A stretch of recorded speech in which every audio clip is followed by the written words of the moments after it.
Hai anak-anak, hari ini kembali lagi bersama dengan Bu Ayu. Hari ini kita akan membahas materi tentang cerpen. Yang pertama, kita akan membahas tentang unsur pembangun cerpen. Unsur pembangun cerpen itu ada dua jenis unsur. Yang pertama ada unsur intrinsik, yang kedua ada unsur ekstrinsik. Unsur intrinsik adalah unsur yang terdapat di dalam cerita, dan yang kedua adalah unsur ekstrinsik adalah unsur yang terdapat di luar cerita tetapi tetap mempengaruhi terbentuknya sebuah cerita. Kita akan bahas dari unsur intrinsik.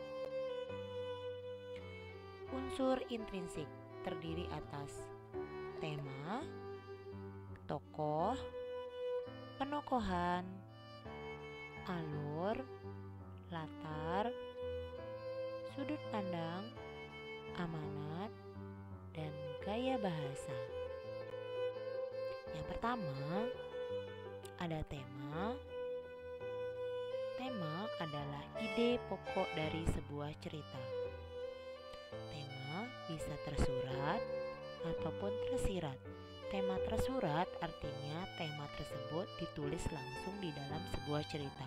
Sedangkan tersirat, tema tersebut perlu kita simpulkan. Setelah membaca keseluruhan isi ceritanya, baru kita bisa mengetahui tema dari cerita tersebut.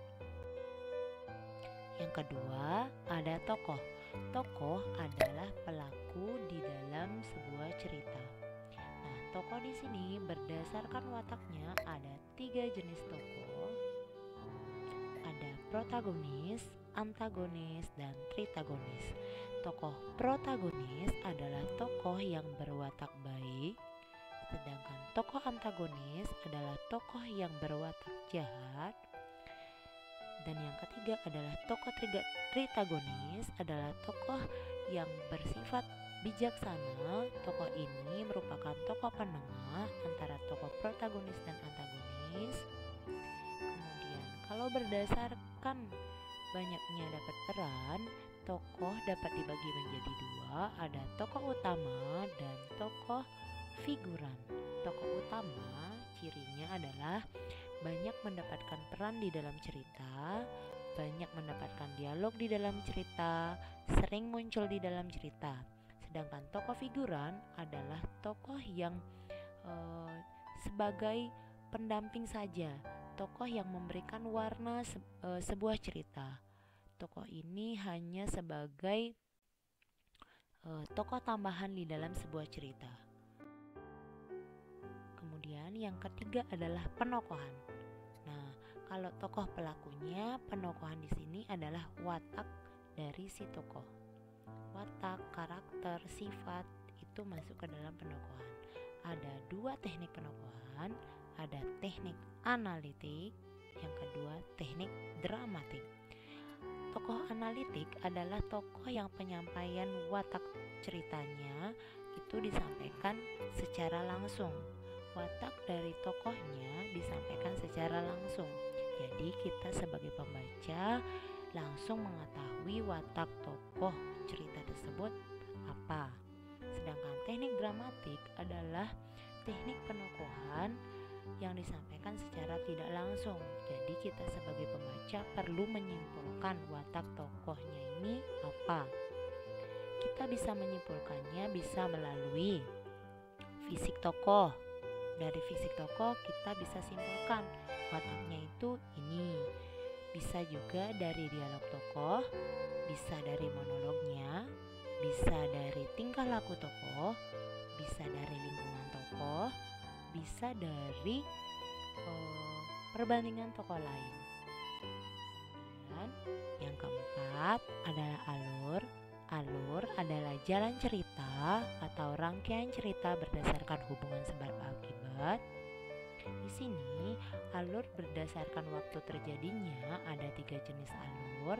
Ada alur maju, ceritanya bergerak maju ke depan atau sering disebut dengan alur progresif. Contohnya itu dari seorang anak yang dia dari kecil diceritakan sampai akhirnya dia remaja, kemudian dewasa, hingga akhirnya dia tua. Nah, waktunya bergerak maju ke depan. Kemudian alur mundur alur atau alur regresif atau flashback. Nah, alur ini bergerak mundur. Ceritanya isi mengingat masa lalu. Umpamanya cerita seorang tokoh veteran yang menceritakan masa lalunya kepada cucunya, yang dulunya dia itu adalah seorang pahlawan di masa mudanya, kemudian dia ceritakan pada cucunya. Itu termasuk alur mundur. Kemudian alur campuran adalah gabungan dari alur maju dan alur mundur. Alur ini bercerita di tengah-tengah, kemudian bergerak menuju alur maju, kemudian beberapa kali mengingat masa lalunya atau beberapa kali flashback ke masa lalu, kemudian kembali lagi ke masa depan. Nah, itu termasuk alur campuran.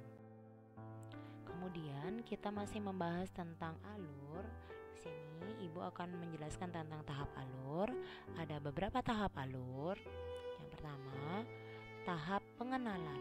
Nah, di bagian tahap ini kita bisa tahu tokohnya itu siapa, kemudian latarnya di mana. Itu ada di tahap pengenalan. Setelah pengenalan, muncul konflik atau masalah. Kemudian masalah memuncak disebut dengan klimaks.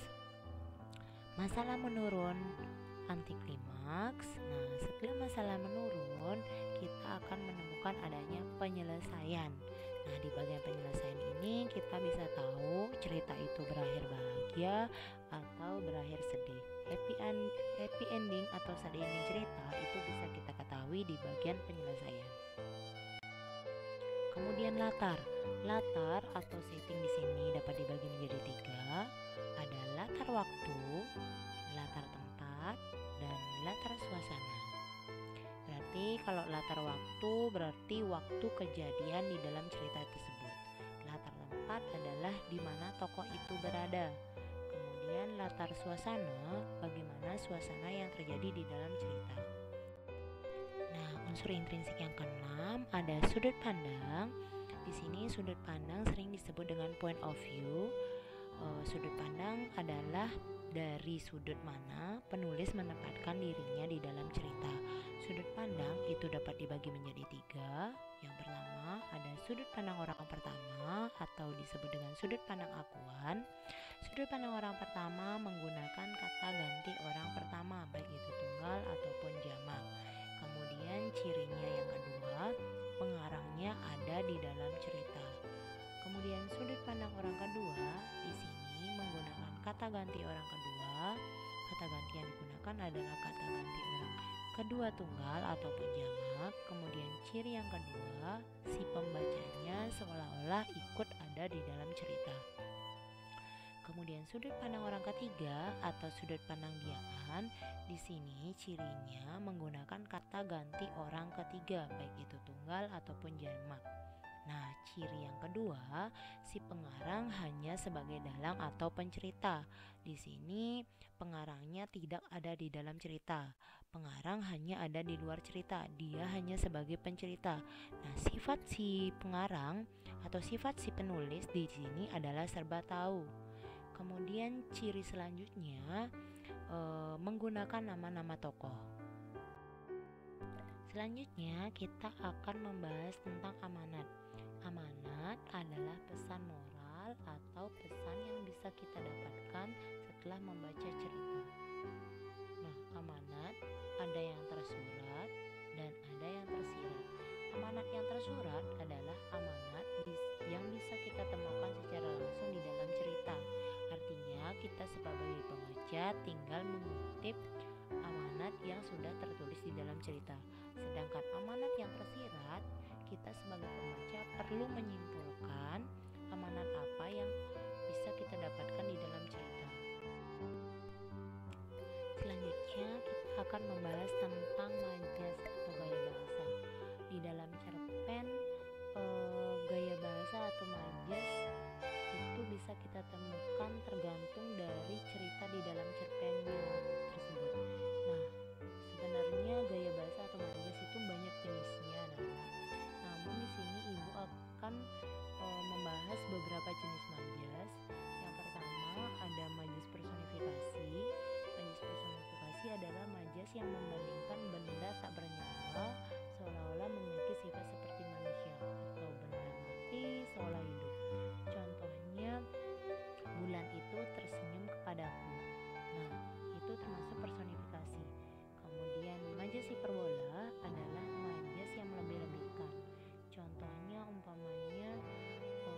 Suaranya melengking sampai keluar angkasa.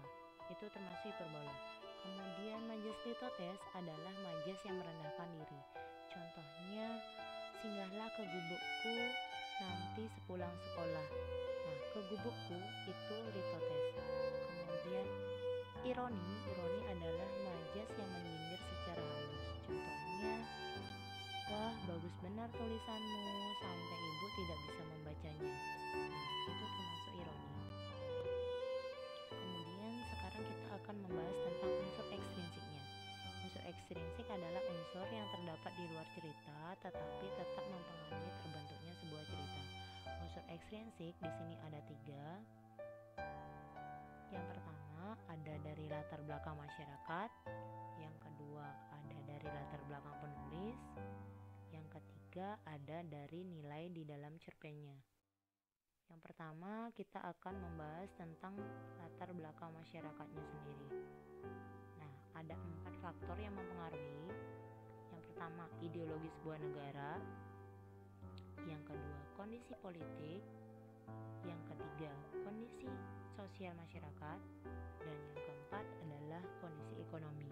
Nah, kondisi-kondisi ini baik ideologi, kondisi politik, kondisi sosial, masyarakat, kondisi ekonomi itu mempengaruhi terbentuknya sebuah cerita. Kemudian dari latar belakang penulis sendiri juga mempengaruhi terbentuknya sebuah cerita. Ada 3 faktor. Yang pertama dari riwayat hidup penulis sendiri itu akan mempengaruhi terbentuknya sebuah cerita. Dari kondisi psikologis si penulis juga akan mempengaruhi terbentuknya sebuah cerita, dan aliran sastra yang dianut penulis juga akan mempengaruhi terbentuknya sebuah cerita. Nah, nilai di dalam cerpen. Nilai di dalam cerpen ini ada 4 nilai. Itu akan mempengaruhi terbentuknya sebuah cerita. Ada nilai agama, nilai moral, nilai sosial, dan yang terakhir ada nilai budaya. Sekarang kita akan belajar menyimpulkan cerpen. Ada beberapa langkah yang bisa kita pergunakan untuk menyimpulkan cerpen. Yang pertama, anak-anak perlu membaca cerpen itu dengan konsentrasi. Setelah kalian membaca dengan konsentrasi, kalian pahami unsur intrinsiknya. Kemudian kalian tetapkan unsur intrinsiknya, dan yang terakhir baru kalian menentukan simpulan dari unsur intrinsik tersebut. Nah, materinya sampai di sini anak-anak. Terima kasih karena anak-anak sudah menyimak materi yang Ibu sampaikan. Semoga materi yang Ibu sampaikan ini bisa bermanfaat bagi kalian dan bisa menambah pengetahuan kalian tentang cerpen. Terima kasih.